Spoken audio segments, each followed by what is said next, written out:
bridge, so that it's not really necessary to first get into a rowboat and sail through the stormy seas. And as the person, Admiral Alexander, approaches said bridge, which is guarded by a half a dozen people, uh, wearing currently sheathed, of course, weapons, rapiers mostly, approaches, they do make way immediately, as the Admiral will simply salute to them once, nod, and move onto the bridge, stopping at the landing of the bridge, as it were, and then gesturing with a sort of please you are guests motion for you to go first.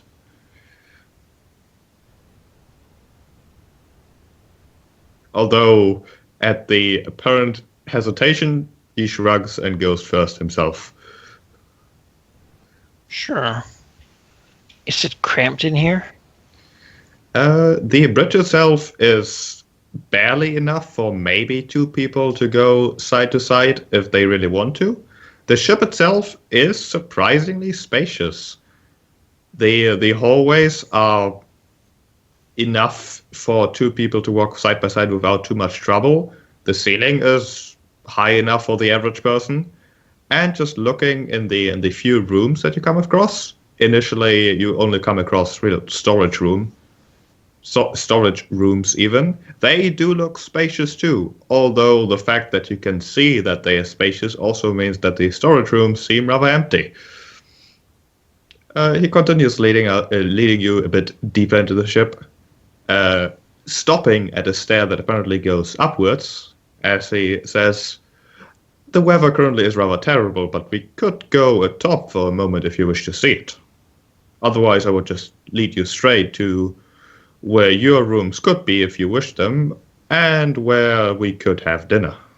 Of course, our stocks are depleting faster than I would like them to, so the dinner would be modest, but it would give us a dry place to talk anyways."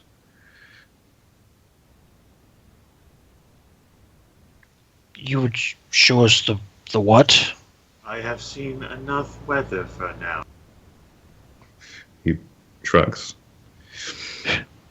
"Perhaps I could instead show you, if you wish, of course, the current reason why this ship is not moving, but would be otherwise if it weren't damaged currently." He smiles. Sure, Graham nods, understanding it's probably polite to indulge his man's sort of joy of this thing. He does look happy at the request of actually seeing what he's proposing here, as he walks with a what's the word, a swing in his step, sort of I like my life. Fancy gives an accusing look at Anrikin, like this is your fault look. Anrikin gives a look back that maybe says, "I didn't know there was a crazy flying fortress thing with an admiral. That's also crazy here. Talking about trees, and I didn't mean for this." Alright, Jensen, you never asked for this. As the admiral continues leading you through the maze of corridors, he continues talking. "We, when we first arrived on this continent, did bring many different things to the people and shared without hesitation. This thing that I'm about to show you here, we do share still, but with some hesitation. It is something that we cannot use from where we come from, for it would not work there. However, well, it's hard to explain, but isn't magic always?" See, opens the door. That he can agree to. Opens the door, revealing another staircase downwards. Do be careful. Some of the floor will be damaged, and there might also be some wet spots, but do not mind them. This ship is in no danger currently, even with the weather as it is. As he continues leading you, God knows where at this point. If you had to find your way back, you would be hopelessly lost at this point. But eventually he reveals, or rather leads you into a large room. Not exactly a room, for it doesn't really have walls, but catwalks and mechanical machinery of sorts. In its center, a device of metal and gears, levers and buttons. That in its glass-caged center contains a glowing, well, crystal of some sort. It is sort of shaped like a sphere, but not exactly. See, gestures you forward a bit. That is the current problem child here, for it took some damage as whatever attacked us struck right through the hull and seemed to aim directly for it. It is the center of well, for the lack of the native word for it, the center of a crystal tree.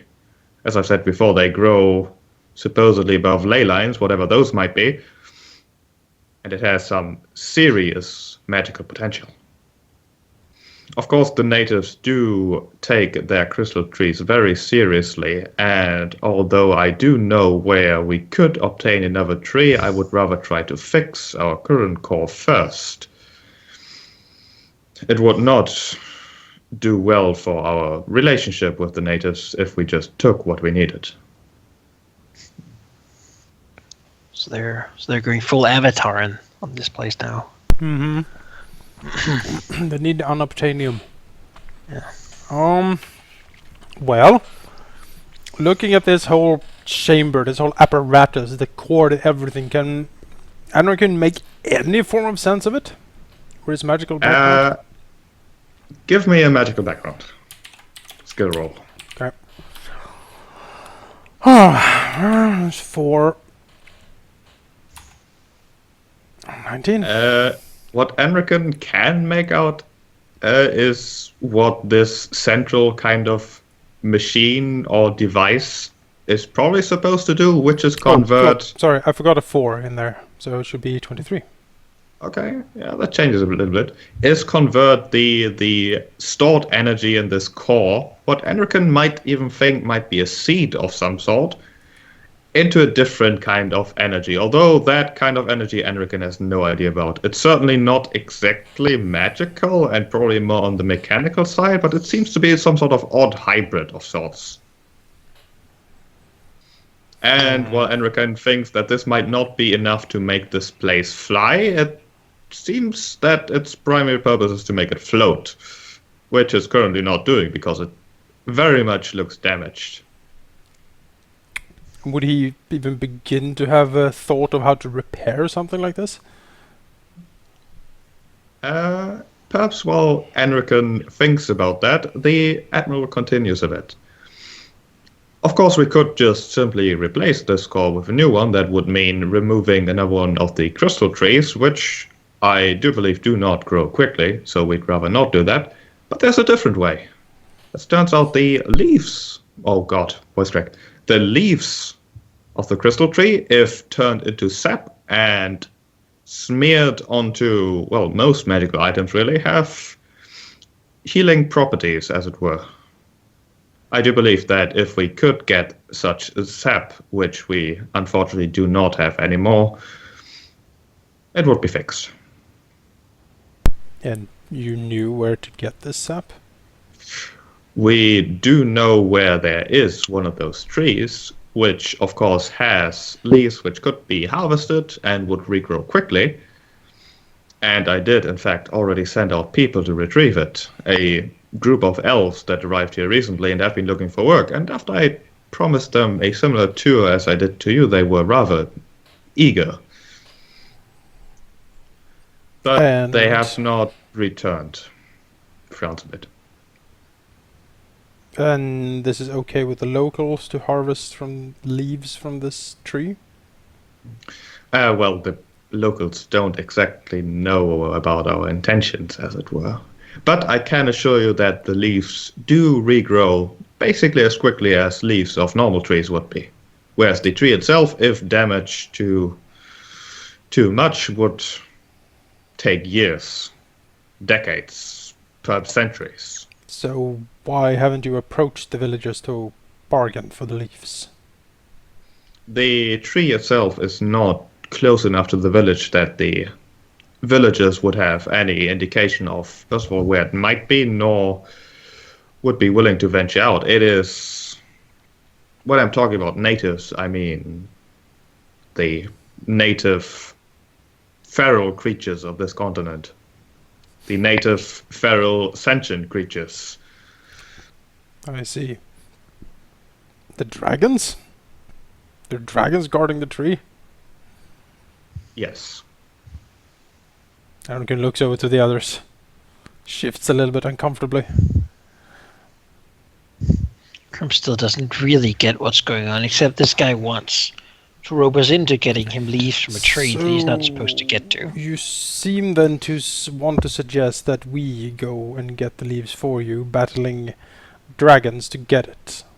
Although we have been in combat with the Tananim before, and emerged victorious from it, is not something we particularly relish. And the question of course comes up, why would we do this for you? Well, first of all, if you were to accept, I would be incredibly grateful, but it is not what I'm trying to suggest here. If you happen to want to set out again in a similar direction as to where said tree might be, I would rather you find out what happened to those people I sent. I do not know what opinion you might have of me in this, or have made of me in this time so far, but as it turns out, I do value the lives of the people I've sent far more than getting this thing floating again. Worst case, we are stranded here for a couple more months until we can get a replacement from somewhere else. But as it stands right now, I have lost many men in what happened here and do not wish to send any of them into another dangerous mission. We can survive some months of boredom without troubles. Rationing will of course be necessary, but I would of course pay you rather handsomely if you did want to retrieve said leaves of me, although I of course accept your reasonings that you would rather not pick a fight. Would these dragons be Wilderhead dragons? Or like what? They would certainly be wilders, although I'm unsure about the social structure of whatever they might have, if any. I mean, I would speak now as a player and say that I'm fine with going up against the Wilders. I mean, we've done it before. It landed us in some deep mess, but I mean, We didn't even intend to fight those Wilder dragons. We tried not to. we and, tried not to. Yeah, but I mean, clearly these trees matter to them somehow. Yeah, but I don't care about it mattering to this crazy person who's got his spaceship. It's powered by leaves from special trees. I mean, But he loves it. he loves it so much. And imagine to have such a person in your debt. You know, Yeah. that could be. Yes, if he loved it enough, he would go get those leaves and make it whole.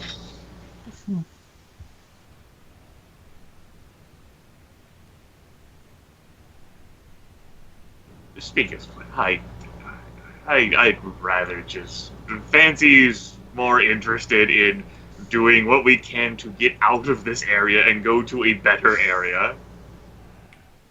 Yeah. It is a pretty dismal place. And there is no need to pick fights with anyone and attack them for their leaves. Fancy thinks that's absurd. So other peoples have stranded in locations before. Maybe assimilation into the local populace would be a better option. There's many fish in these waters, I hear, and traders come now and then. Looks around. I'm sure much could be scavenged from this place. Surely many fishing tools and farming equipment could be made out of all of this metal. What are you suggesting exactly? Perhaps since this place is guarded so well, and perhaps those people who have access to this tree are already doing something with it. Robbing them of it seems cruel and unnecessary. So Sometimes change is part of life, and you did come here, perhaps for a reason. Maybe staying here would not be so terrible. You could survive. Your trade to be made with scavenge from this place. He, Nuts. he sighs a bit. Well, if we were just freelancers, then perhaps we might consider settling down. I do know that quite a few of my men would like just doing that, especially after what we encountered. However, we are bound to not only orders, but stops a bit. This ship, as well as the others of its kind, were built for a reason. A reason that will not simply stop existing just because we ran ashore and decided to settle down. What reason is that? His frown deepens. It is not exactly something we should discuss here. Perhaps at dinner. Just perhaps on our way to dinner? He shrugs a bit. Whatever suits you, I suppose. Good. I'm more close to this guy. If you are hungry right now, I suppose we can do a early dinner as well.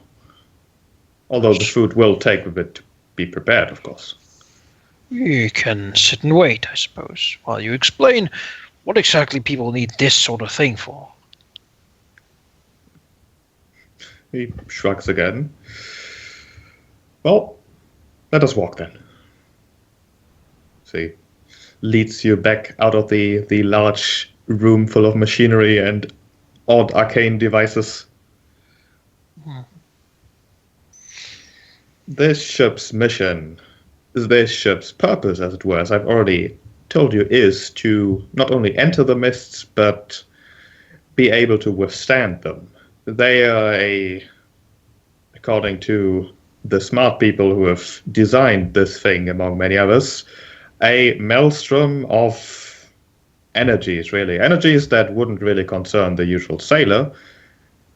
But of course there are storms as well that may or may not be related to these energies. Those two things could be endured without too much trouble, however they are also creatures, as it were. Sea creatures mostly. Larger than the ones you would find along the shore here, although, well, a danger to any ship. But that's not it. That's not even close to it. There are more things brewing in the mists that we believe are affecting this continent already. They are difficult to explain as we aren't exactly sure what is going on, but our indications do point to them originating in the mists. The ship's purpose, therefore, is to enter the mists and survey whatever we might find. And boy, when we started that mission, we sure did find something. Frowns a bit.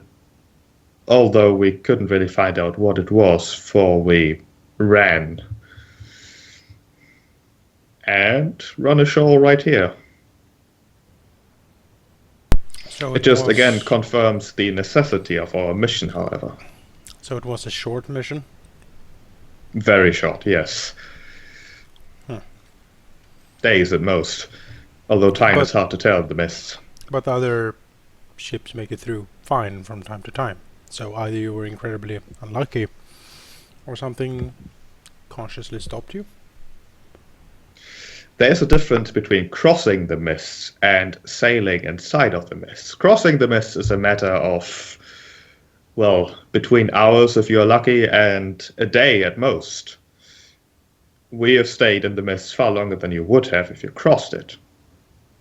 Perhaps the ship's size also attracted things that would have let smaller things go, because they were simply not interested. But whatever attacked us with determination, purpose even. It went straight for the thing powering the ship, either because it wanted it, or because it knew that that was how the ship was staying afloat. I do not know. Either way, it is a worrying thought. nonsense, and now you've found land. Perhaps settling down would be a just reward for survival in such a condition. Yes, but can you promise me that whatever is lingering down there is not eventually going to attack this continent? She says, no. Can you say that going out there with this thing again, after angering all the people on this continent, would do any more good than going there the first time?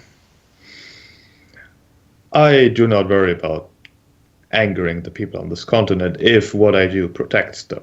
We have the means to protect these people, so we shall. After all, we are benefiting from this continent quite significantly, and it would not be fair to just simply take what we need without giving back. That is a surprisingly altruistic notion. Though slightly arrogant, if I may say so. Perhaps our arrogance, however, is justified. In a sense. Looks at the wreck. Yes, maybe. We have brought things to this continent that I do not believe would have discovered for many, many years otherwise. Of course, in return, we have also learned things that we could not discover for many, many years, including a way to solve many of the issues plaguing the mainland.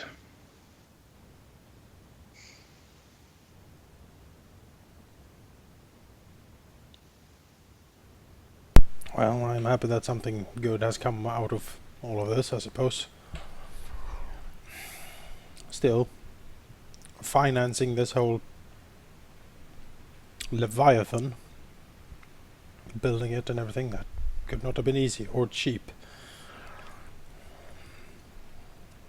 I'm still curious who would be your actual backer for this. He smiles. What icon?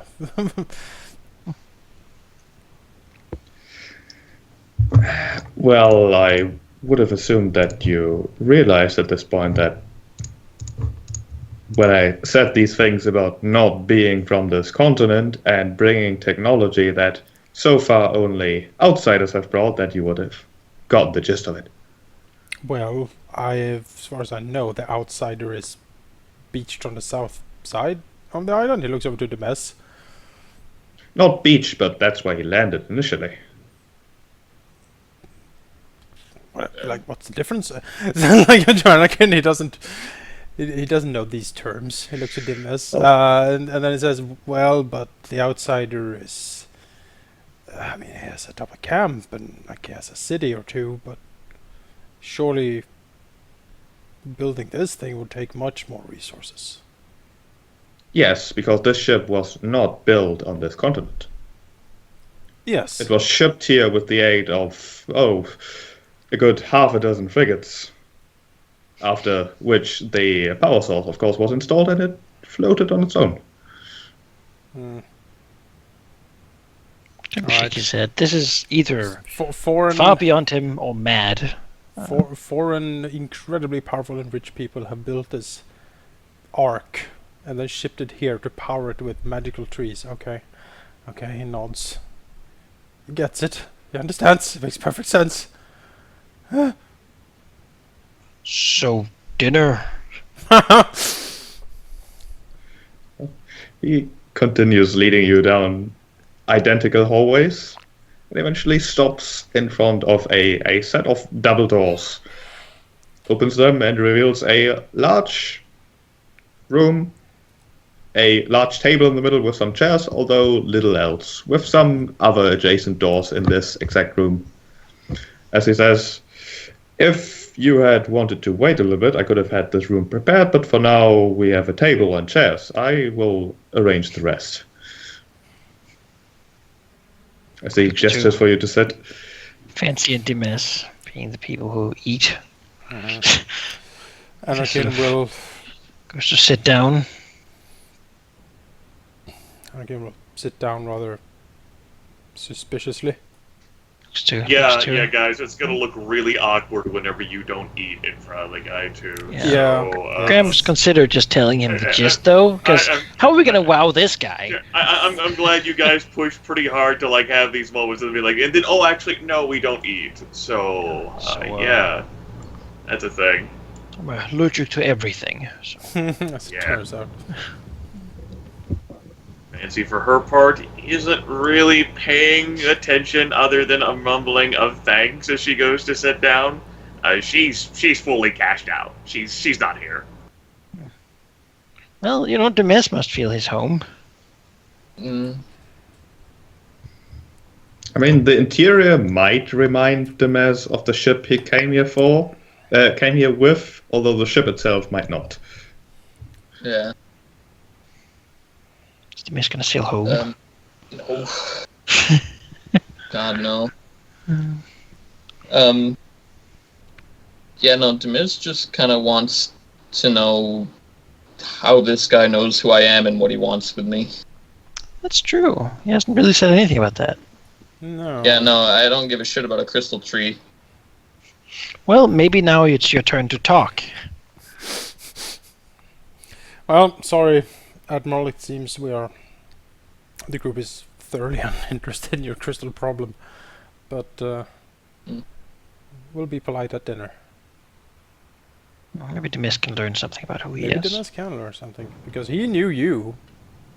Apparently. Yeah. I mean, that's the only other real topic of conversation. Like, that's why that's what I figured the primary reason for coming here was. I mean, that's what it was. Until Yeah, we saw the amazing exactly. crystal engine. Well, I came on here because he was like, yes, I know you. And I was like, okay, I'll come on I'm this sure ship. Demis has already stolen that crystal anyway. He's like, in his pocket. Quiz you on things or some shit, and Fancy's like, okay. Fancy And love then quizzes. we come on and he starts going on about this tree energy. I mean, Well, he's that's when you an need to- enthusiast, I think. Yes, Yeah. that's when you need to like punch him in the face verbally and say, "Listen, man." He likes his Fucking what with medical me? ship. Then while we talked, he left, closing the door behind him. Water started pouring in. Uh-oh. One of those railroaded. You have to go this way by gassing us so we can do nothing. I want to be gassed.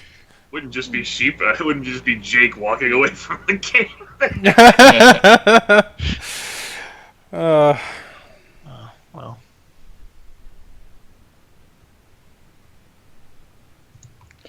All the dinner table, I've quickly whipped one up to you know. my If you want to sit down, huge table. What does it's he pretty say? big. See him anymore. He currently left into one of the adjacent rooms. He seems to be Oh. talking to some people there, Uh-oh. but quickly returns and sits at the head. Where's the head? Oh, it's up there. You should sit There. closer to Demis. The So if something happens, you table- can reach him, you know? The The- table as well as the chair seem to be bolted to the floor, and the ship, which might not have been noticeable during the walk through the hallways, is quite significantly, well, ajar, I almost said, slanted, as it were, making it maybe a bit awkward, especially once the dishes are brought in by a couple of grumpy-looking men. Because they do have the tendency to slide around quite a lot. That's what we needed. The Ederling here, so you could hold your plate. Say the word.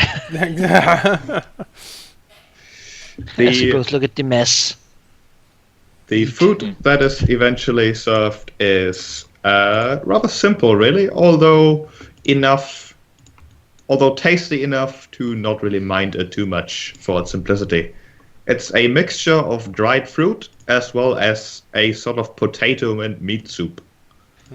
With some fish inside of it as well, although what kind of fish they are is pretty hard to tell, as they're kind of mashed up. Hagfish.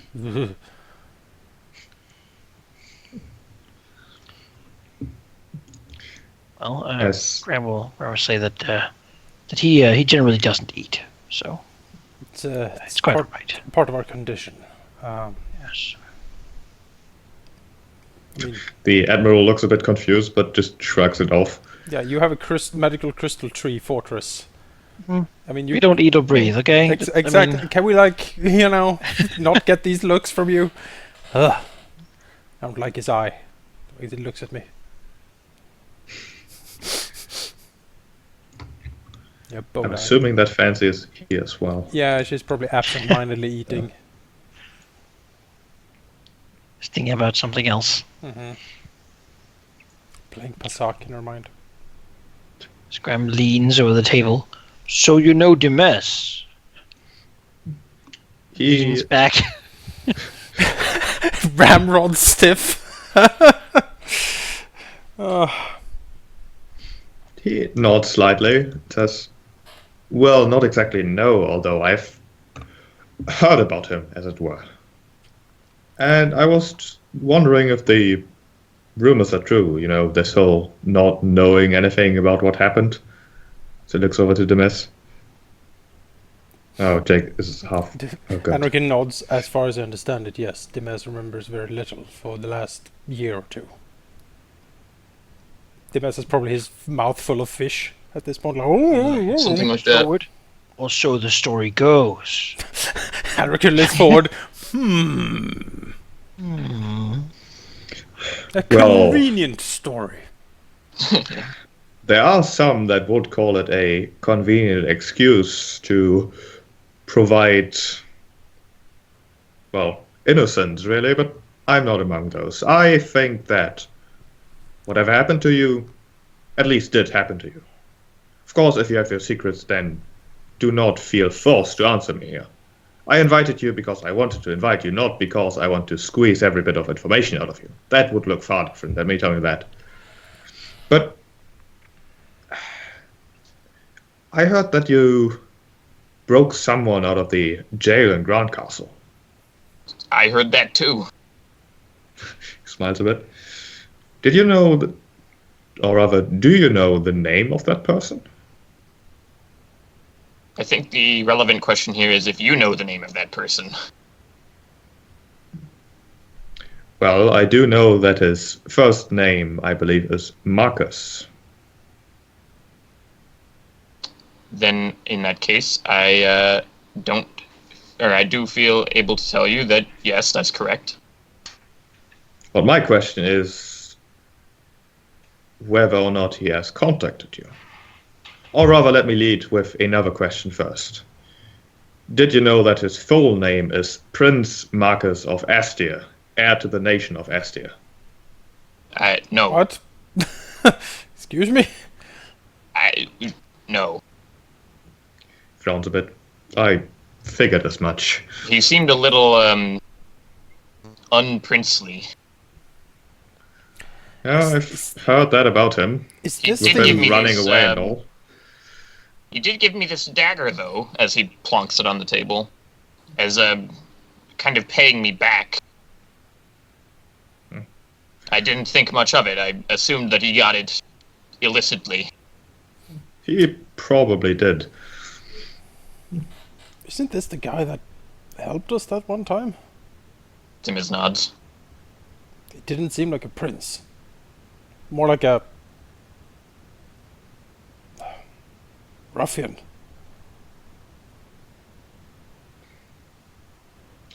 He is rather, how to put it, immature, perhaps.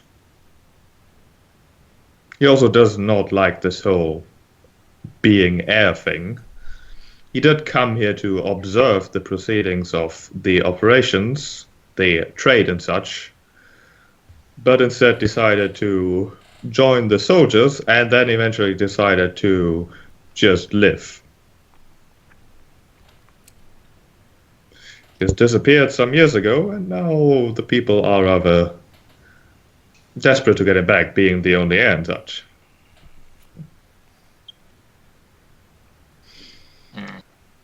He sighs a bit. Of course, this really isn't that important. I was just wondering if he had contacted you at any time in the past.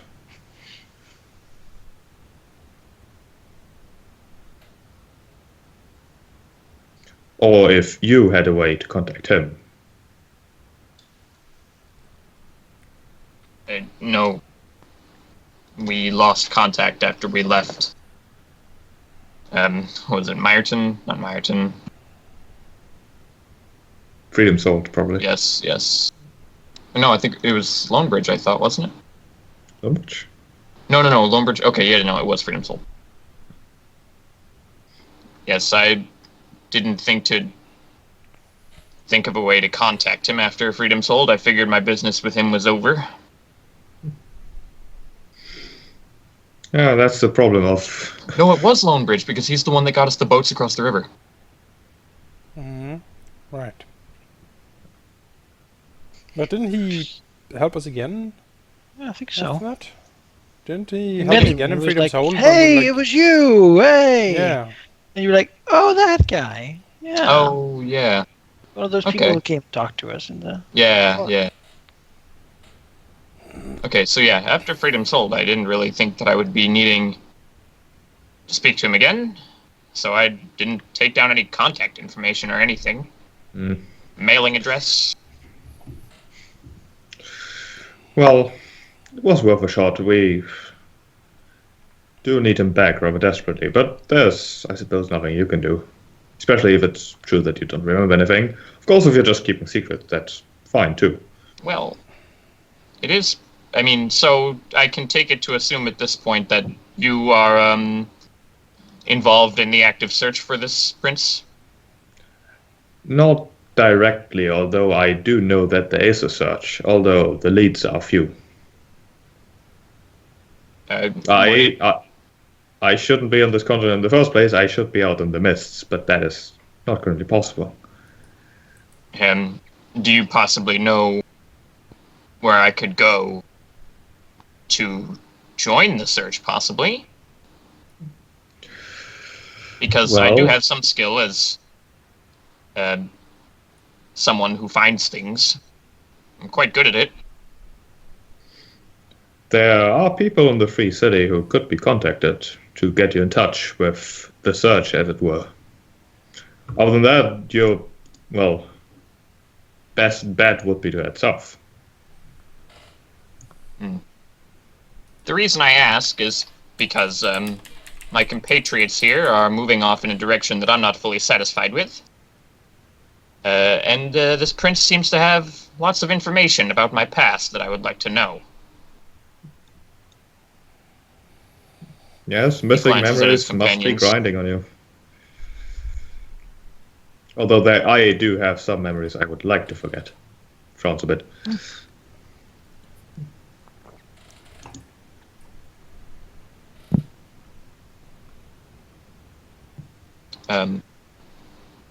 Okay.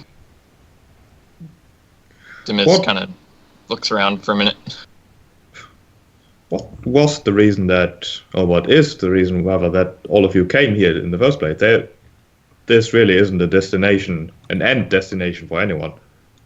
Oh, we're just wandering, but I don't like this rainy, kind of stormy coast. So we're going north to the place of the Undragon to deliver one of its guardians back after someone we met borrowed it.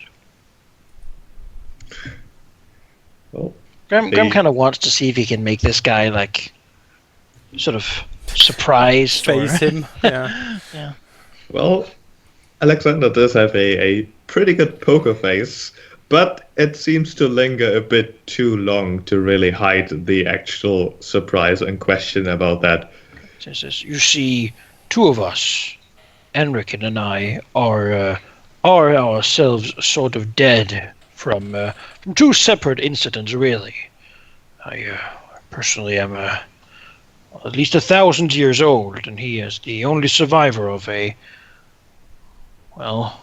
tragic event that we fear might be repeated. So we thought it best to investigate. Sort of nods. But surely you know everything about that. It's really something everyone knows. As he looks around. I can't say that I did, although in my years here I have learned to never assume that anything is impossible. Frowns a bit.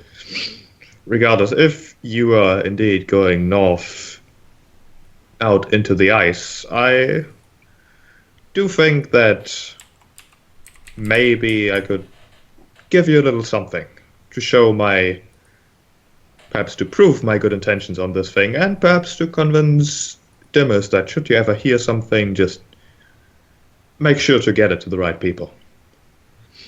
As he pulls out what looks to be a sort of flask, puts it on the table, and slides it towards Dimmers. It's a transparent flask containing a sludgy white liquid. But if you're thinking about that, it looks nothing like that other liquid.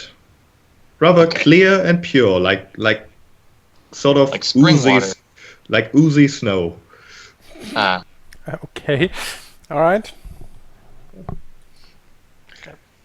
The cold in the plains is rather extreme. That kind of extract should keep you safe from it for a little while at least. If you do intend to travel that way, it might make your travels a bit easier. You can dilute it to share it and have it last longer than just a single day, although of course the effect will be diminished too. Is it like seal blubber? Like we smear this on ourselves too? It is a potion of elemental endurance. One dose, if not diluted, lasts for 24 hours and will essentially make you immune to both really hot and really cold climate effects. Of course, that doesn't include freezing ice breath, nor does it include fire, but basically everything in between. All right. Well, a bottle of that, sure. Just up to the mess, Sounds useful. Demis Or will receiving it. slide it down toward Fancy. It's easy as it passes him on the slightly slanted table. I don't think the dead really worry about the environment. And I probably won't be continuing north, so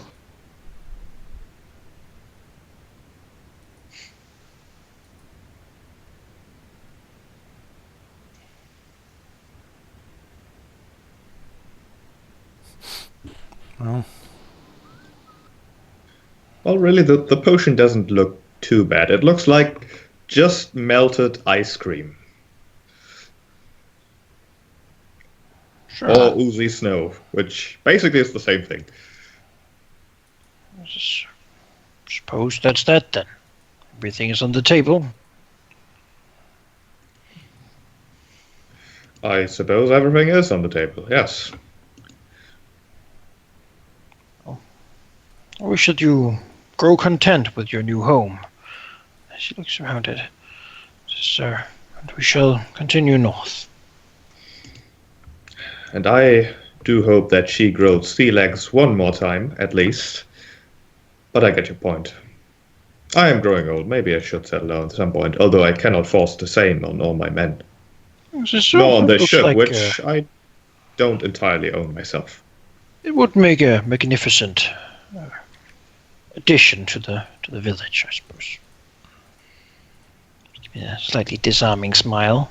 Sort of looks to Fancy, who seems to not really be in the mood to eat anymore, and Demes probably has already done what he wanted to do. He sort of slowly stands aside. I really should be returning to things.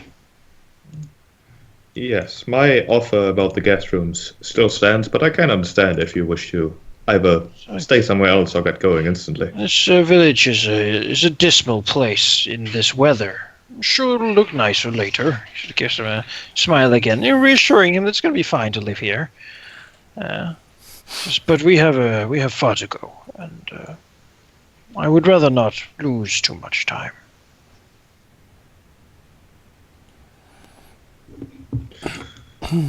He nods simply. Well, in that case, I suppose we're off. yep. As we Demis, can He will follow you out to basically once again lead you through the maze of always. Okay. But arriving at the bridge to the outside, he'll give you a wave and then disappear again into the depths of the ship.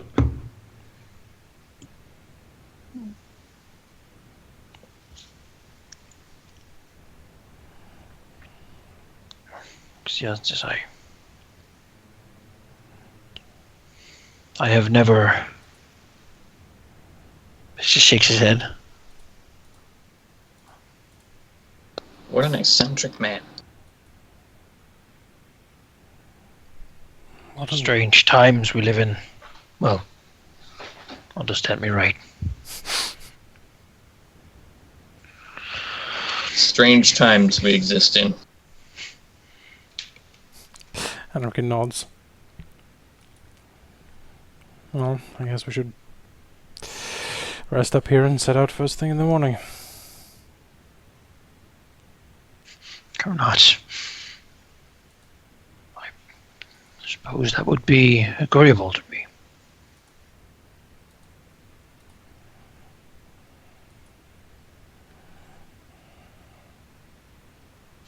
Should go out here, just hear like the thunder, the rain. Yeah. Everyone's super angry because of the ship and the beaching, and It's pretty bad. it's just not a smile anywhere. Nope. Just doom and gloom. Should find some place to stay just damp instead of wet all over. I suppose on the next day we leave early in the morning just to get to the hellish ice plains, which is surely better than this. Just to get out. It's a weird place. If we stay for too long, we're gonna get involved in something. We do have a dragon to return, you know. Well, a dragon corpse. But sure, let's set out into the hellish ice plains.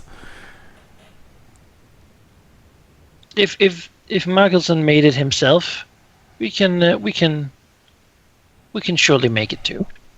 Yeah, right. We can outdo this old paladin. His plate mail, who's not used to traveling in snowy places. Yeah.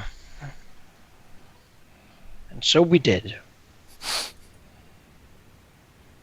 All right, you head out. Away from the village, but not necessarily away from the weather. Which, going north, rather quickly turns from rain to snow and hail and much more misery than just wetness. Especially after the third or fourth or so day, where the forest seems to, well, what's the word, lessen, I guess, get less dense, and, well, the plains are certainly coming into view, and plains they are. Plains covered in ice and snow, with the occasional, like, sparse forest, but you can see for quite some distance if it weren't for the snow and ice currently falling from the sky. Basically, as soon as you enter the plains, the temperature also drops rapidly. Perhaps it can somewhat be explained by the trees of the forest shielding you from the harshness of the cold, but the drop is significant. What was cold before is now freezing. But the old paladin does insist that this really is the best way. Traveling over the mountains would have meant far more danger than this. The cold will be the most difficult part to endure, but it will be necessary. And it will be quite some distance to have to travel in this cold. That said, for the days traveling through the plains, I would like some enduring the cold skill checks. Essentially what will bottom out to 1 per week. All right. What things could your character do in a week that might make this trip slightly more, maybe not comfortable, but endurable in a sense? I probably, I was gonna say, I think, but you kind of transitioned right into the plains before I got the chance. At the edge of the plains, before, at the edge of the forest, right at the edge of the plains, before it starts getting awful, that is probably where Dimmez will say goodbye, because he would just be, we only got the one bottle of this stuff, and it would be much better if Fancy was able to use the whole thing for herself. And since, there's no point, if he's just going to go help in the search for Markaz, the prince, there's no point in him going out on the ice plains where he might die of, like, hypothermia or something, when he could just turn around now. Okay. Let's make that a thing. Sure. Fellowship is broken. I don't feel like something like that should just be hand waved. Right. I imagine we I'm not stop going to on leave the like call a, or anything. I'm happy to continue watching because it's interesting, but... I imagine that we Still. like stand on a hill looking out over the plains, and then like Dimmez will like clear his throat a little bit, and the party will look at him. Like, I'll give you a forest area. There you go. It might be a bit too green. Imagine more white. I can just close my eyes, Sheep. I don't need your maps. I want a map though. There's a map. Can't see it, neener. So Dimmez says he clears his throat. Oh Christ. He clears his throat and he says to the others, "Well, what I said on the ship back there, I meant, and what I said before about following you for a little while, I meant that too, and I think this is as far as I'll follow. It's been wonderful making all of your acquaintances, but I believe this is the end of my path." I reckon looks at him, nods slowly, and says, "Will you go hunting for the lost prince then?" I think so. I'm probably wanted in the Free City among the actual residents, and so I can't exactly pick my old job back up. And I'm not going to go back to my homeland, so I might as well do some work for someone that needs it, to find an acquaintance that I once knew, to find memories that I once had.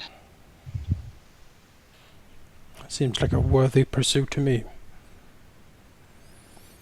Grim looks over the dismal plains ahead, looks back to Dimmez, and nods slowly. He understands, like... Yeah, Dimmons looks at Graham and kind of smiles a little bit and says, and besides, fuck that place, pointing out to the...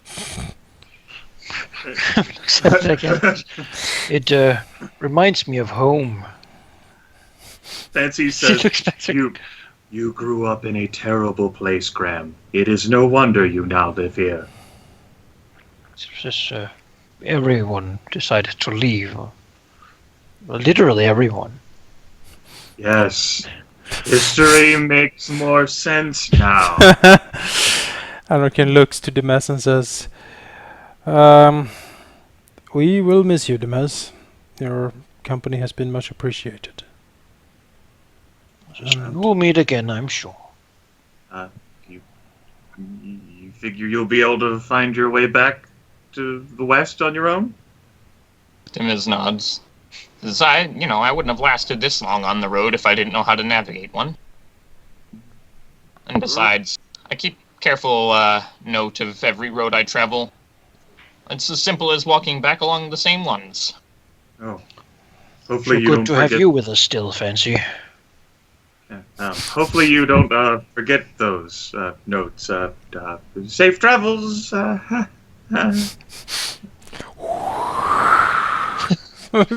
Exactly.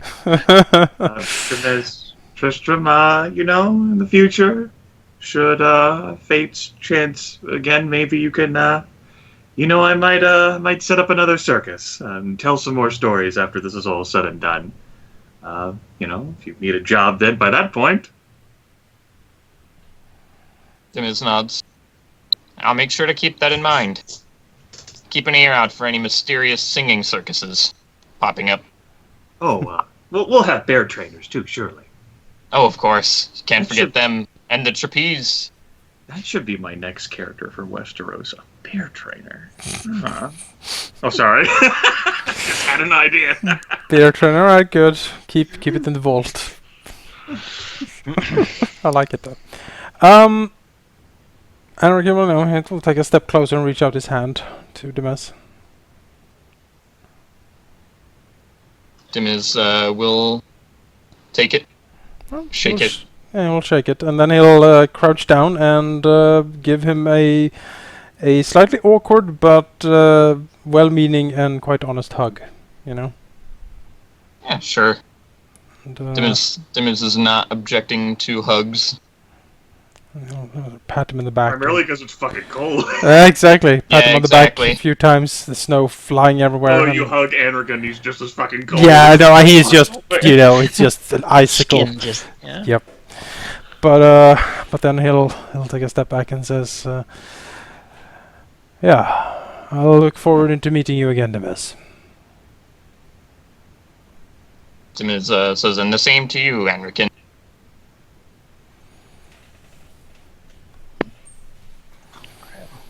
The mess. So, it is a strange world we find ourselves in.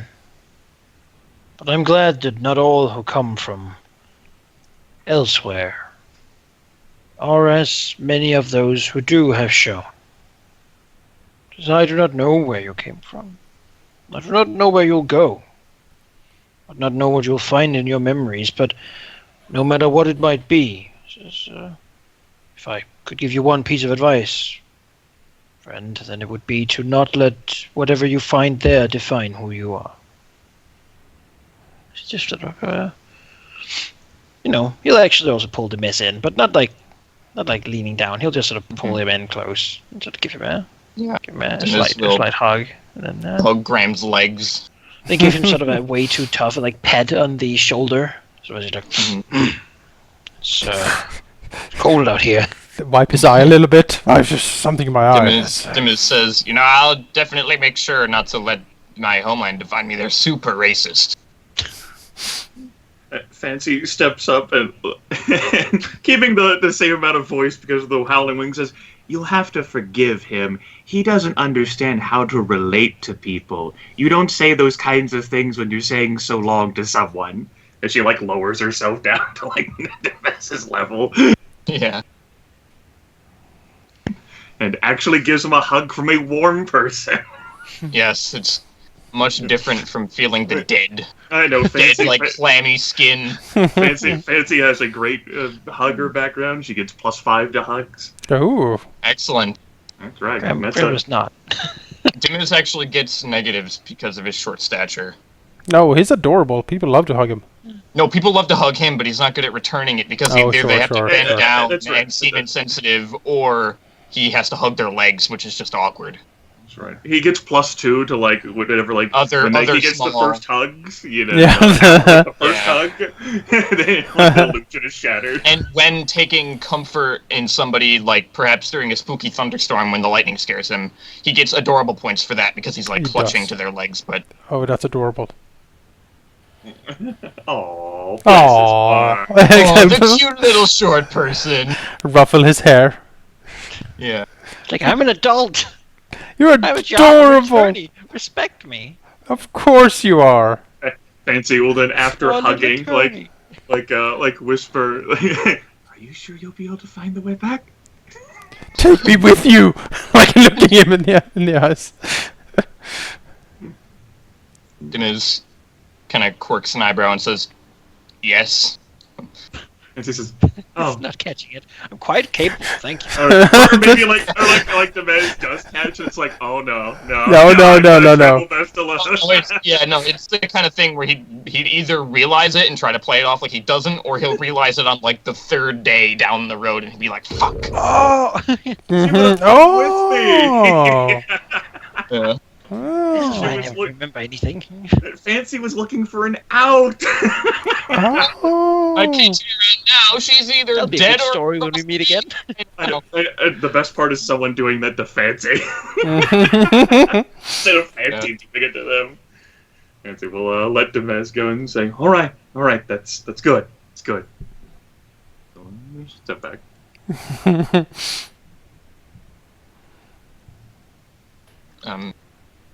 In that case, Dimiz will, I'm assuming that Theradas is still kind of just ahead of us, waiting awkwardly. Yeah, he recognizes the moment and Since, doesn't seem to wish to interfere. since you're returning to the civilized lands somewhat, we don't seem to be. He sort of fishes something in his backpack and hands it to him. Here, perhaps you should have it. The map to Jax's egg. You might be the best person to keep an eye out for him. Make sure he receives it if you do see him. I reckon not. Held on to it for a while. Doesn't seem Doesn't likely. seem like we'll go back close, so. Yeah. If you Dimiz will, reach into, like, the back of his right boot and pull out, maybe 50 gold for each of you and hand it to you and say, "You guys will need this money more than me, and I feel bad, I'm the one leaving it, and yet I'm paying you guys, but at the same time, I'm going to be moving on to, like, a search for someone lost. I won't need that much money." You never know what will happen. I mean, it's not But you important. guys are wandering into, like, death danger. I'm just What walking the road. what am I going to spend your gold out on here? That's true, actually. Fuck. I'll just buy you something nice for it instead. I'll sort of pat Demez's hand as he Really, takes out I should be map. the one who gives you my gold, and then she like looks towards her backpack. So like, I'm gonna be able to spend it. Dimiz says no and just says, "Well, okay, now I just made it awkward. I'm going to leave now."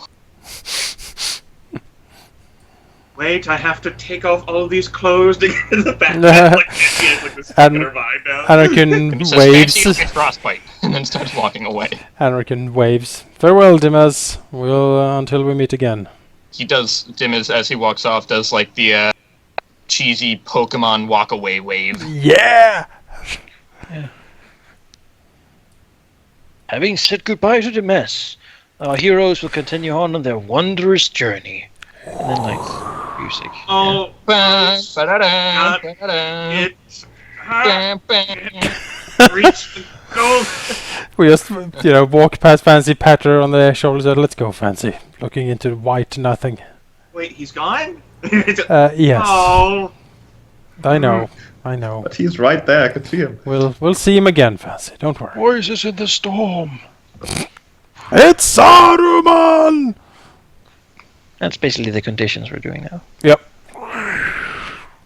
And she like looks like off in the direction where Demes has gone, like thinking to herself, "Why did he say he needed something?"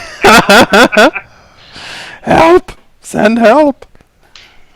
As we begin to push through snow and ice and Yep. winds howling, never ending. All words must be screamed out. Wrapped in heavy cloaks. So how can Graham help, deal with this? One, as a holy Thane of Orgil, he was in fact trained in a continent that was pretty much all ice and snow. He has braved it as it got colder and colder and colder and turned more and more to ice. In addition to that, when he first arrived with the invasion, these were the kinds of places that battles happened in against ice dragons. He has dealt with a lot of cold in his life, and he's become pretty damn resilient to it. how he'll do this is he'll basically walk in front, trying to endure the most of it, and sort of push away through the snow for others to follow in his footsteps, to be shielded somewhat from the winds and having to sort of step through the snow, the stomper path. Okay. Okay. He'll do so with his Holy Thane background and his Constitution modifier. Sure. Or the, Anrican will. He has certain access to magical things that are not necromantic in nature. In fact, he has prestidigitation and some other wizardry things, which does mean that he can use his magic to light bonfires or keep flames running and some such. So he will be using that combined perhaps with his like ritual, his form of ritual casting. So when they set camps at night and stuff, that he will perform this slight magical ritual to shield the camp from ice and storm and frost, and basically give it a bit of a heat shield. It won't stop the cold, but it will probably keep the worst of it out at least. Maybe raise the surrounding area with a few degrees. It will also make sure that everyone has like burning lanterns and stuff in their. In order to make use of either ritual casting or getting the benefit of a spell from a spell, it would mean that you have to actually either have an appropriate spell or actually cast an appropriate ritual. It's not possible to just hand wave that with the magical background. The magical background would be knowledge essentially and skill when it comes to magic, not the actual usage of magic. What's the difference between skill and magic and usage of magic? Basically, if you were already interacting with a magic of sorts, then your magical background could help you control it, but it's not going to create the magic in the first place. Specifically, the reason for that is because there are certain, I believe, feats and cantrips that are specifically meant for allowing you to use spells in these kinds of situations, which a generic background does not. A background is essentially experience. Right. Then casting magic is an ability. Not then I don't have anything. Yeah. So, what you're saying is that you would try to adapt a spell through ritual casting, like Shield or Ray of Frost or something of that ilk, For to example, fit a background, and use the background for the ritual purposes instead of just having the ritual do it. Yes, Not that the would ritual be with the background. that would be a good example. For example, you could expend a ritual casting of Ray of Frost to make a roll with your magic background and probably also get a good bonus because I like that idea. But now that I've made it an example, that bonus for creativity doesn't really work. Yeah, I don't have anything then. All right. Most of my spells are death spells. Like I don't. Well, you could use zombie form to ritual to bolster everyone with undeadly resilience or something like that. Or you could try to use a different background. I mean, would Fancy be okay with being bolstered with unholy energies? I don't think she would. Maybe she doesn't have to know. It's kind of noticeable though in zombie form, isn't it? Fancy also isn't ignorant about the principles of magic. And she does have some religious lore here.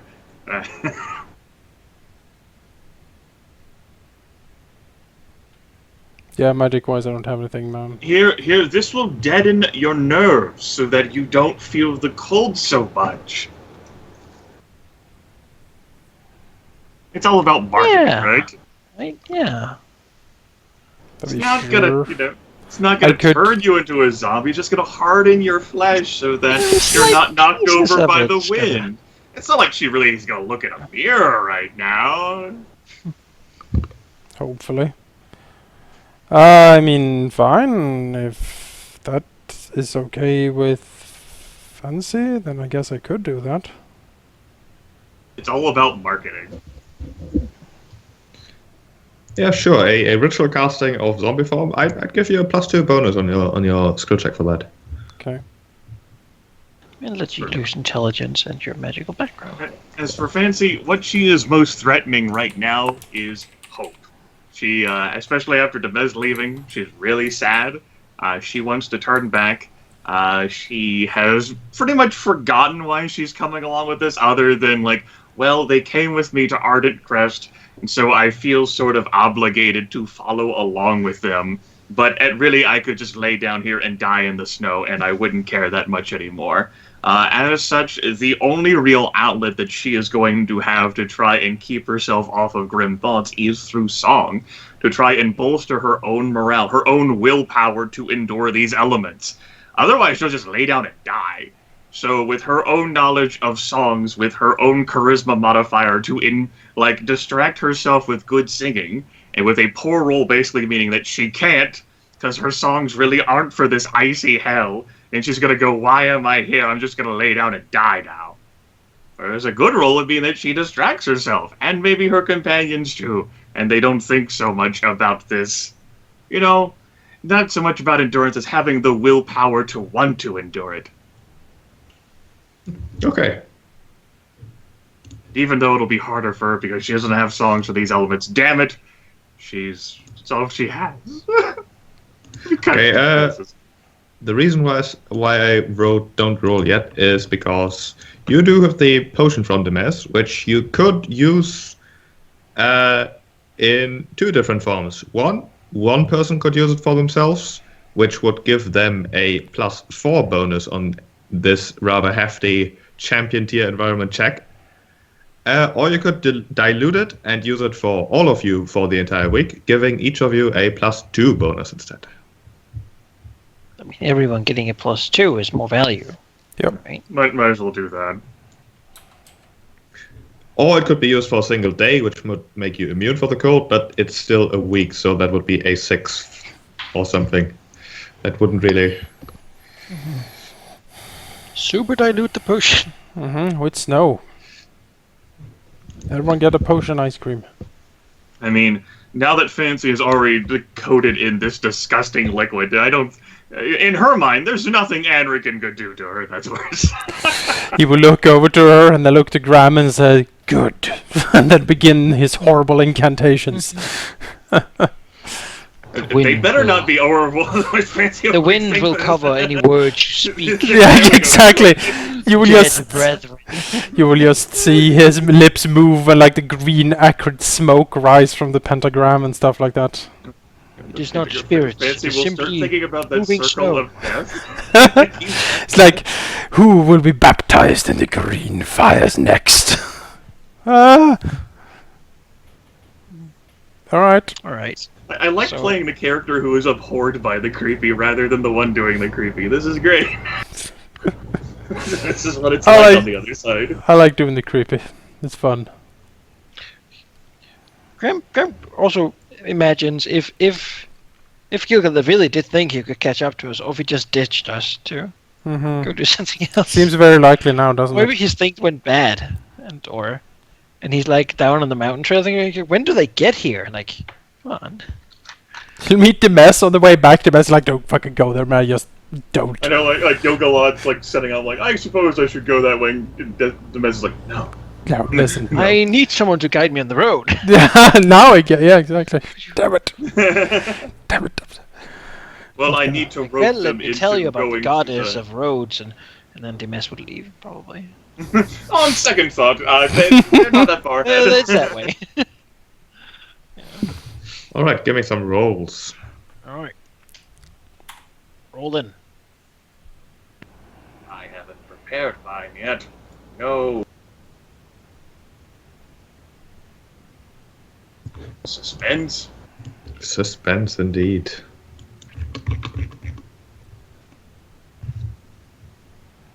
Incoming crit. No, her heart's not really in it. Her songs don't really fit this whole situation, and she just looks bleaker and bleaker, and like tears start like freezing on her cheeks. At least she can't feel it. Exactly. The embrace of death is colder still. Yeah, as it turns out, in this icy cold, neither Enrican's magic nor Graham's stout determination can save Fancy from everything of the cold. She loses 3 recoveries. Whereas Graham and Enrican, they do manage to deal with most of it, but the cold does still get to them somewhat, losing 1 recovery each. What happens?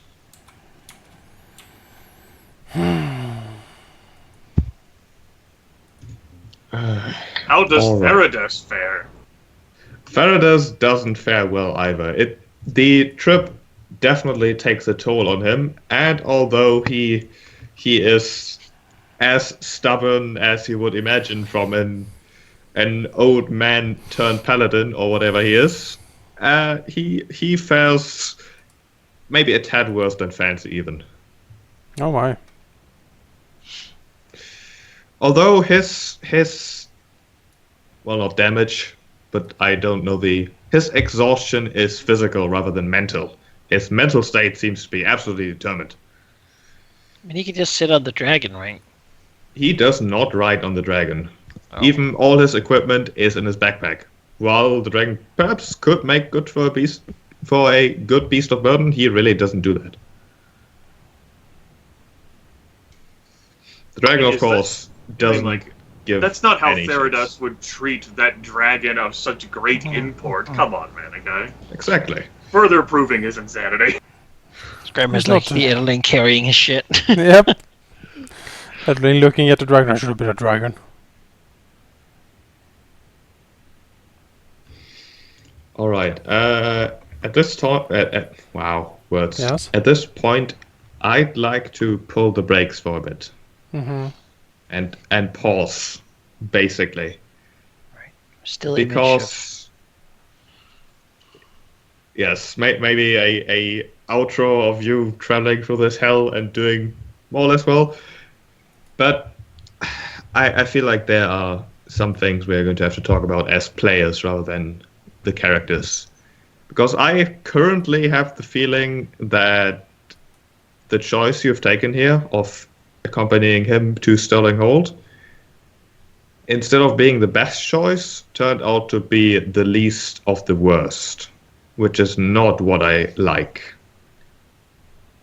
Considering also that we currently are basically at 3 players with Yes, we're at Jake. 75% of our current player count now, Sheep.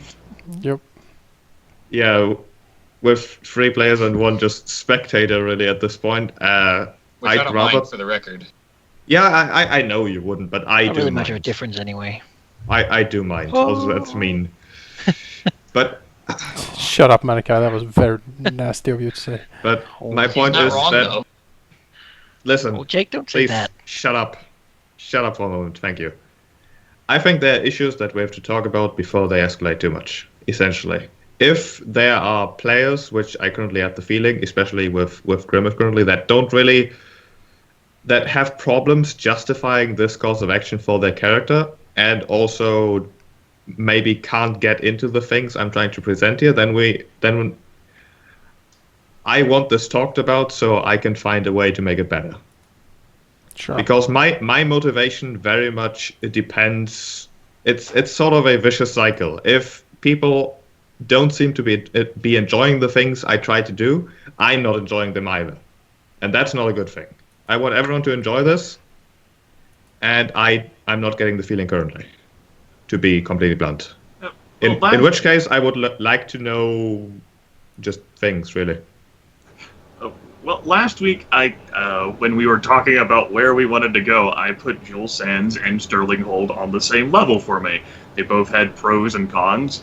The primary problem I had with Sterling Hold is that while I was interested in going, my character wasn't, and I could not find a way to facilitate a reason why Fancy would care to go. That hasn't changed. And so while I'm interested, my character isn't. Doesn't much see the value other than fulfilling an obligation because the rest of the characters went with her to Arden Crest, and so she's willing to see this through. But her morale is greatly diminished when finding the weather conditions of this locale. This is not something that was advertised fully to her in her mind, and so now she's dreading it even more.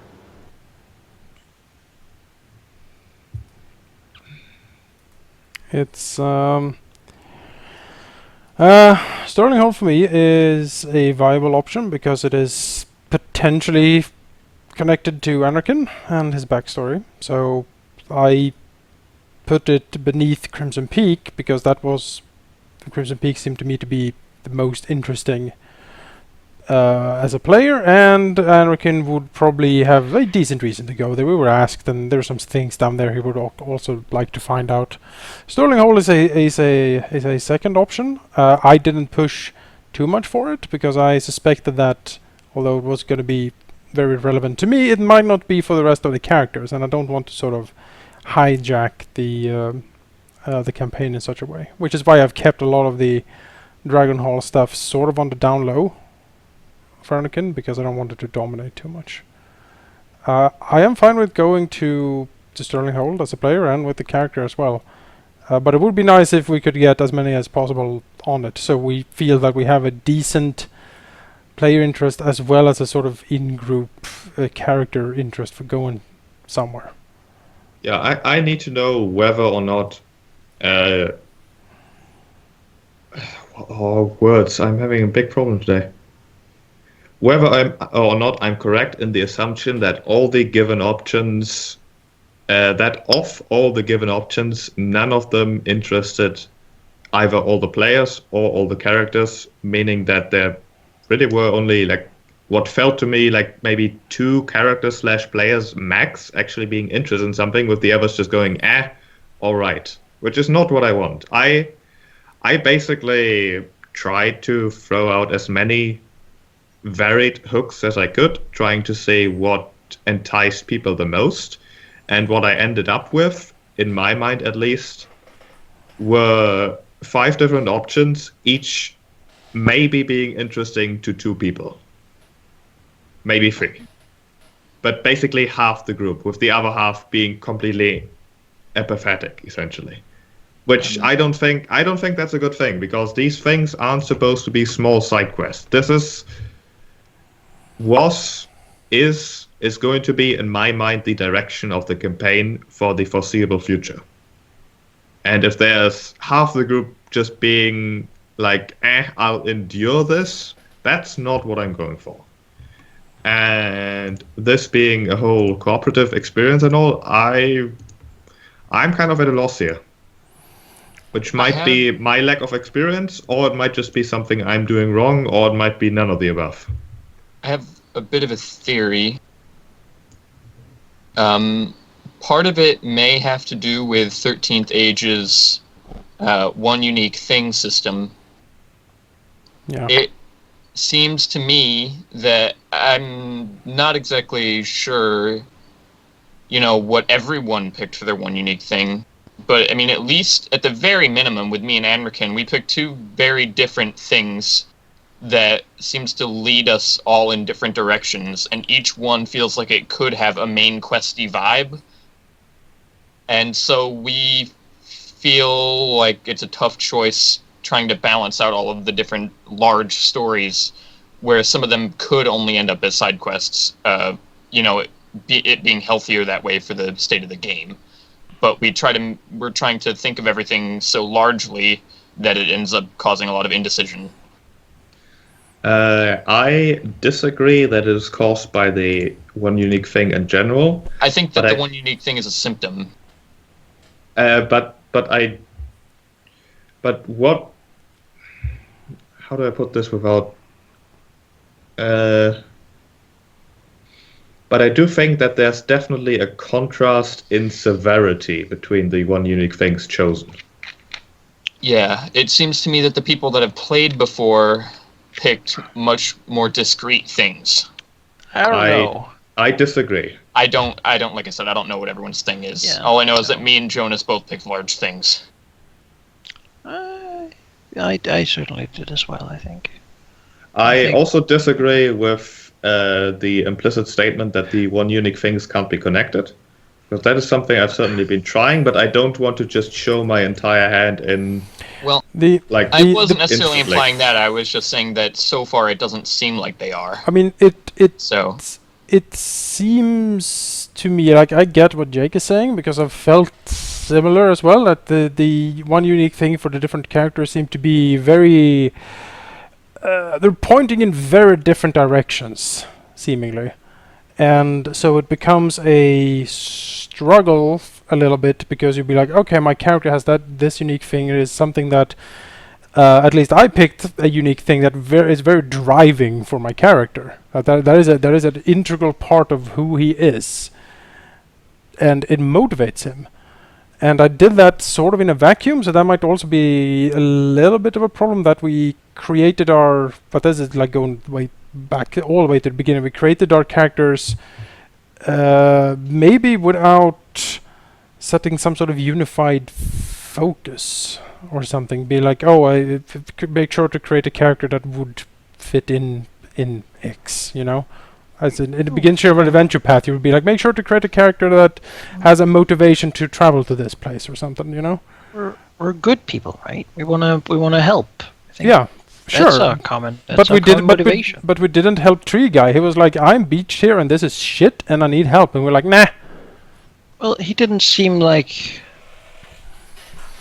We didn't help Jax either. He's like, oh, my baby. And we're like, screw that. So we are good people, but that is not necessarily always enough, right? And I'm with Sheep. I don't think one unique things are a part of it, but I'm willing to agree more that our characters, being the dissonant adventurers that we are who met in a tavern, have our own goals and motivations. As such, it can be difficult to try and unify all of those characters with their goals and motivations. Anrican is going to care about different things than Gilgalad, who will care about different things than Graham, who will care about different things than Fancy. And while we might end up with the same goal, we want to go about it in different ways. this can be corrected usually with a fairly, robust or clear or obvious thing that is sort of looming over you and will take precedence over all the minor, like, personal things. Like when we went against Graneth, for instance, that was like, yeah, we need to handle this. It can also just be corrected with, say, like, all Fancy needs, say, for example, was a reason to, like, want to travel to Sterlinghold. Like, if the icon relationship dice that she rolled, I never used, just gave her something. Like, or if, like, just something connected, like, okay, I have some interest in going there. Right. But Or would you... Or, like, say, like, Anrican ends up being like, all right, well, since we're in the Jewel Sands, there's also this tomb here, or, like, this, like, ancient excavation thing that might have some archaic ruins that could help me in my personal, like... That would definitely motivate him. I mean, he's still looking for a certain relic that has been lost and he doesn't know where it is. I mean, if that was a thing that was in Jewel Sands, he would sprint there. But while it's like a minor thing, but it appeals to, like, his character, like, because it, like, fits, like, the backstory of, like, who he was. Like, okay, yeah, that meshes. But that is something... Right. That is something that... I don't know, that for me, I don't feel I have the agency... or the power or the right even to... I don't have the authority to make that the thing. You know what I'm saying? No, you don't. Okay. Yeah, it does feel like in my attempt to give you options, I've neglected giving you reasons. Yes. And... But it would be, in my mind, impossible to give every character... a reason for all the options. Like, oh, there's a tomb in all these places. Maybe there's always a tomb, or I don't know. I went with the Ardent Hold thing because, like you said before, or is the story? No, not Ardent Crest. Ardent Crest. Yes, I went with that thing. I was like, Anarchan doesn't care about these relics being returned to. He's like, whatever. This is not what I seek. It might be the right thing. It's not particularly interested to him. That was not why he assaulted the keep, But I went on this because it was like, it's part of the group, and as you said before, it is something I'll sort of endure to get there, and maybe something good will come along the way. That's sort of the approach I have. But if you say that what we're going to now is going to be very influential, very big part of the campaign, then yes, I think a more solid foundation than you need to endure this for a week or two. I go ahead, Manikai, since you spoke as well. Yeah. What I would say, in the answer to Sheep's to your comment about it being difficult for you to see a motivation for everyone in every place, I can support that. You don't know our characters as well as we do, by far. We have thought a lot more about them than you have, and so, I mean, we are all players, right? So maybe it's just that after picking a place, we could say, well, what do we think would be cool to encounter in this locale? What do we think would be interesting for our characters? Like what sort of, I mean, I guess it's feedback. I'm thinking of, at least, because I think we could all, I've said this before, I think, which is why I try to just abstain from the whole thing, because I can make up or find reasons for Graham to go pretty much wherever I want him to go. I could probably justify it, yeah. If I just have a little bit of freedom, and a few maybe even relationship dice to work with to get me the information that I might need for him to know it. I might have been a little aggressive in my use of relationship dice to sort of make things up, but that's at least what I'm mostly using them for, to create opportunities for Graham to learn things that I, as a player, think might be cool, or some such, or make up lore or whatnot. And I mean, I suppose I'd then ask you, Gareth, do you think, if when we decided, like, we want to go to this place, Sterling Hall, right? Do you think you would be able to sort of, if you had the creative freedom to make something that would make Fancy interested in going here, even if you just came up with the idea and then let Sheep run with it? Yeah, just interrupting a bit here. To be a little more specific, then, I have problems with things. I especially have a problem with motivating Fancy, which is probably something I should have just contacted you about personally, Griff, at some point, but since we're talking about that anyways, and I don't think it's necessary to keep it private, I've tried to include a couple of themes that I was like, yes, this is something that would fit Fancy, but I had like a 50-50 success chance at best at this point, I feel like. And I'm just not sure how to make her want to do much. On the opposite end of the spectrum, there's Enrican, who I know exactly what to put where to get him to go there. But I don't want to do exactly that because it would be too tempting to go there then.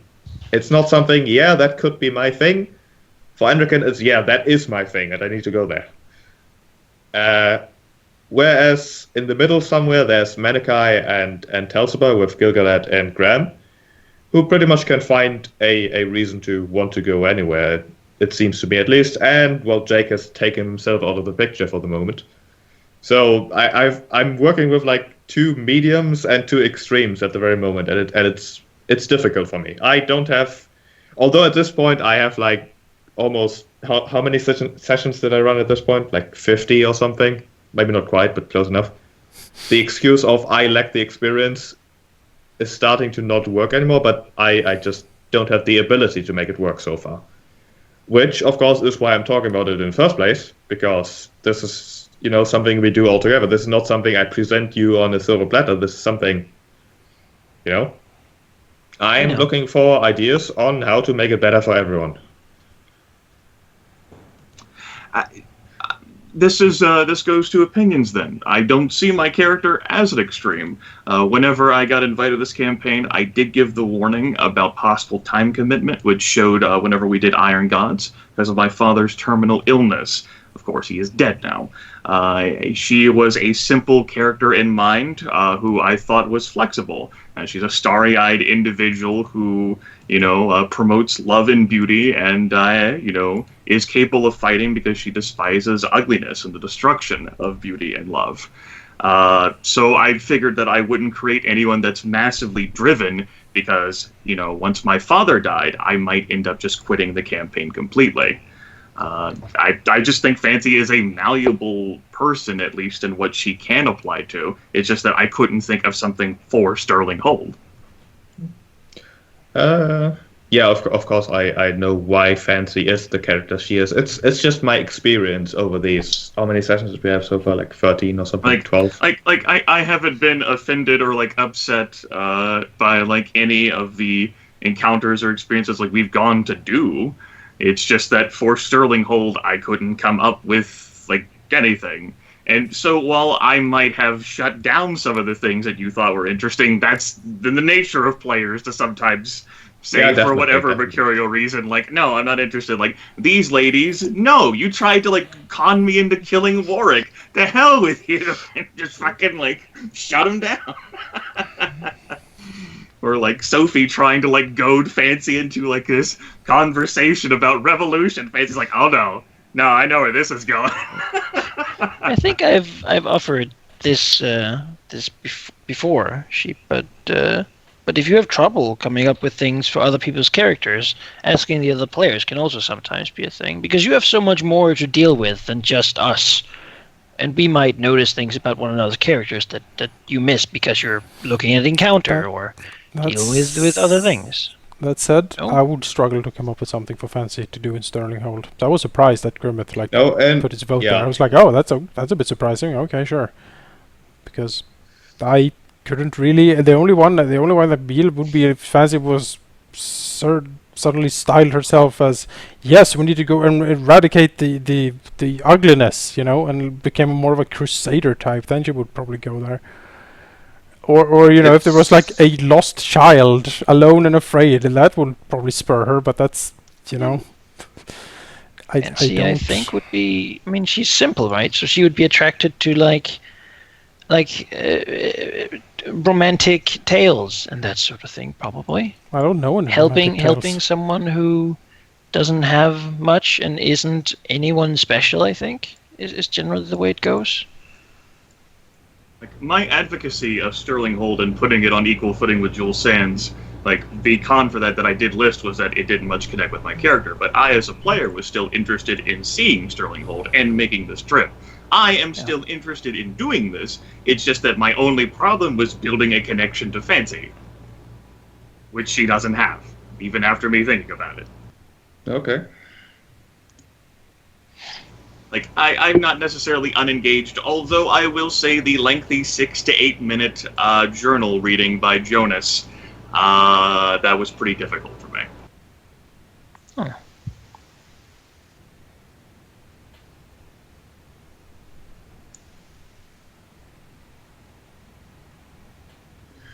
All right. And since we're talking about these things anyways,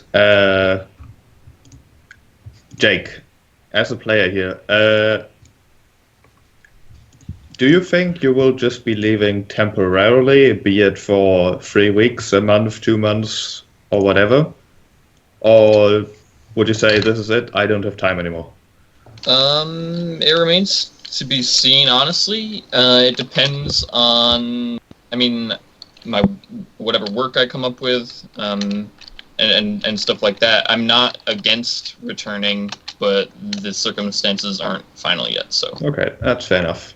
It did catch me a bit off guard of you just saying, yep, this or the next one will be my last, because it's very often. Of course, you did warn me before, but you never gave me any sort of time frame. I am sorry about that, but it just, we weren't sure about the final date when we were going to end up leaving. And once that was decided, I was like, oof, it's a little close. I don't know how much time I'm going to have